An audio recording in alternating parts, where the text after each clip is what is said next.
बिस्मिल्लाहिर्रहमानिर्रहीम। गुलहाए रंगा रंग से है ज़ीनत चमन, ए दोस्त इस जहां को है ज़ेब इख्तिलाफ से।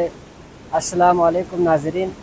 इस वक्त हम मौजूद हैं PKR यानी पुल किनारा रेस्टोरेंट शिगर में, और मेरे साथ इस वक्त उलमाए किराम मौजूद हैं और अल्लामा मुफ्ती अली मोहम्मद हादी हफ़िज़ुल्लाह की यहाँ पर मौक़े को गनीमत जानते हुए हम कुल सीरू फिल अर्ज़ के तहत यहाँ पर शिगर में कुदरती मनाजिर को देखने और अल्लाह रब्बुल इज़्ज़त की तख्लीक को, क्रिएशन को देखकर अल्लाह रब्बुल इज़्ज़त की मारिफत हासिल करने के लिए यहाँ पर मुख्तलिफ़ कुदरती मनाजिर को हम देख रहे हैं और लुत्फ़अंदोज़ भी हो रहे हैं। तो मुफ्ती साहब से मैं गुजारिश करूँगा कि इस आया मुबारका कुल सीरू फिल अर्ज़ के हवाले से और इन अल्लाह ने अपने इस कायनात के अंदर गौर व फिक्र करने का जो इशारा दिया है, जहाँ से अल्लाह की मारिफत हासिल होती है, तो इस हवाले से थोड़ा सा आप गुफ्तगू फरमाएँ। बिस्मिल्लाहिर्रहमानिर्रहीम। हज़रत मौलाना अब्दुल गफ़ूर शेर अली हैदरी साहब की क़यादत में तशरीफ़ लाए हुए मेरे उलमाए इकराम अनवर हसन आफाकी साहब और नजमुद्दीन जलाली साहब, मौलाना हिमायतुल इस्लाम साहब और मौलाना अब्दुलसलाम साहब, और यहाँ पुल किनारा रेस्टोरेंट के ऑनर मेरे प्रोफेसर विलायत अली अब्दाली साहब और मेरे अज़ीज़ मोहम्मद रियाज साहब। ये जो अल्लाह ताला ने हमें दुनिया में भेजा और साथ ही ये हुक्म भी दिया कि हमने दुनिया में तुम्हें भेजा है, तो तुम्हारा एक काम, तुम्हारी एक ज़िम्मेदारी ये है कि फसीरू फिल अर्ज़, ज़मीन में सैर करो। और इसके लिए दूसरा लफ्ज़ यहाँ अल्लाह ताला ने कुरान में इस्तेमाल किया है, फसीहु, सीहु और सीरू। तो इसी से सैर व सियाहत के अल्फाज उमूमन इस्तेमाल होते हैं। सीरू के लफ्ज़ी मानी सैर, रात के वक़्त सैर करने को कहते हैं, और सीहु कुशादा मकामात को जाकर देखना और अपने अंदर ज़हनी तौर पर कुशादगी पैदा करना। ये अल्लाह ताला का हुक्म है। फसीह हो तुम कुशादा जगहों पे, वैलीज़ में, कुदरती मनाजिर में जाकर देखो। फंजुरू, फिर आगे जो हुक्म आया, जहाँ सैर करने के लिए हुक्म दिया, सैर करने का हुक्म दिया, सियाहत का हुक्म दिया, तो इसके साथ साथ अल्लाह ताला ने ये हुक्म दिया फंजुरू, कि तुम देखो। देखो, देखने के लिए बहुत सारे अल्फाज कुरान में आते हैं। एक है नज़र है, और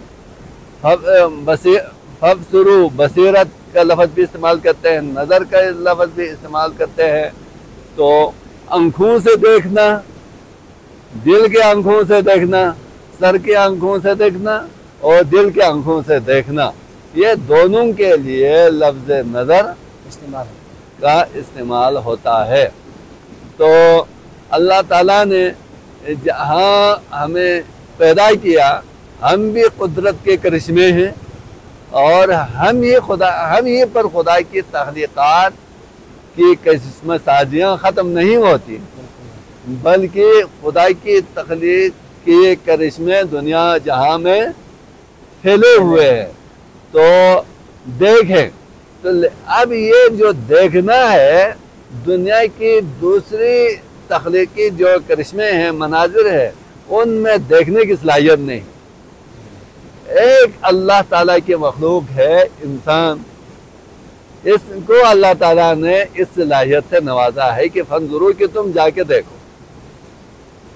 देखो, तो इससे पता चलता है कि दुनिया की ये मनाजिर है, ये देखने की चीज़ें, ये देखने की चीज़ें, देखने से ताल्लुक़ रखती हैं ये चीज़ें।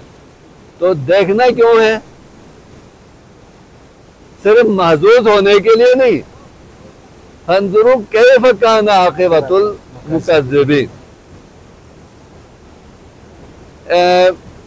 مکذبین کا خدا کو جھٹلانے والے، نبی کو، اسلام کو، قرآن کو جھٹلانے والے، یا خدائی اس کرشمہ سازی و تخلیق کی کائنات میں ایک اللہ ہی ہے، اس میں کوئی دخیل اور شریک کوئی نہیں ہے.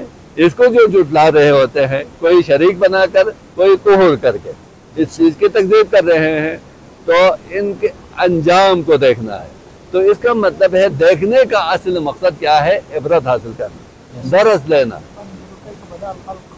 فانظر کہ تم دیکھو اللہ تعالیٰ نے ابتدائی آفرینش کس طرح کی، تخلیقات کا آغاز کس انداز سے کیا، تو اس چیز کو بھی دیکھو. تو اور یہ بھی معلوم کرنا ہے کہ یہ جو سارے جو مناظر پیدا کیے ہیں یہ سب تمہارے لیے پیدا کیے. زمین و آسمان کو اور اس جہاں میں جتنے مناظر ہیں یہ تمہارے لیے پیدا کیے ہیں اور تم میرے لیے پیدا کیے. تو اس سے یہ بھی معلوم ہوا جن چیزوں کو اللہ تعالیٰ نے ہمارے لیے پیدا کیا ہے اس کے اوپر نظر رکھنا جو ہے یہ ہماری ذمہ داری ہے. اس کے اوپر نظر رکھنا، تو نظر رکھنے کا مطلب یہ ہے کہ جن مقاصد کے لیے ان کو پیدا کیا ہے وہ مقاصد ہم حاصل کر رہے ہیں کہ نہیں، اور کہیں ان کو مس یوز تو نہیں کر رہے ہیں، غلط استعمال تو نہیں ہو رہا ہے. تو اس چیز کو کہتے ہیں دیکھنا اور خیال رکھنا ہے کہ ان چیزوں کو صحیح استعمال میں لانا ہے. ہم نے تمہارے لیے پیدا کیا، یعنی تمہارے فائدے کے لیے، تمہارے استعمال کے لیے ہم نے اس کو پیدا کیا. تو اللہ تعالیٰ نے ہمارے عزیز ولایت عبدالی کو یہ ٹکڑا اللہ تعالیٰ نے ان کے لیے پیدا کیا تھا. انہوں نے کس انداز سے، بہتر انداز سے اس کا استعمال کیا، اور لوگ آ کر نہ صرف لوگوں کے لیے، یہاں سے گزرنے والوں کے لیے، سیاحین کے لیے، سیر سپاٹے کے لیے آنے والوں کے لیے سہولت ہے، بلکہ قدرت کے مناظر سے اس چیز کو استفادہ کرنے کے اور اس کو صحیح استعمال میں لانے کا یہ ایک بہترین ذریعہ بھی ہے. تو ہم بھی یہ کوشش کریں. اللہ تعالیٰ نے بے پناہ مناظر سے انسان کو نوازا ہے. یہ جو جھیل ہیں، ندی نالے ہیں، سبزے ہیں، دریا ہیں، پہاڑ ہیں، یہ زمین و آسمان کے جو نظارے ہیں یہ اللہ تعالیٰ نے ہمارے فائدے کے لیے، زندگی میں سہولتیں پیدا کرنے کے لیے اللہ تعالیٰ نے ہمیں پیدا کیا ہے. اسی کو استعمال میں لائیں. تو انہوں نے بھی اس چیز سے کافی استفادہ کیا، لوگوں کے لیے سہولیت کا یہ سامان پیدا کیا. تو میں اس چیز کے ذریعے سے، اس ویڈیو کے ذریعے سے یہی کہوں گا کہ لوگ واقعی میں ایسے مناظر سے محظوظ ہو جائیں اور اس سے عبرت سبق حاصل کریں، اپنی دنیا کے لیے بھی اور اپنی آخرت کے لیے بھی. اور یہی اللہ تعالیٰ کا ہم سے تقاضا ہے.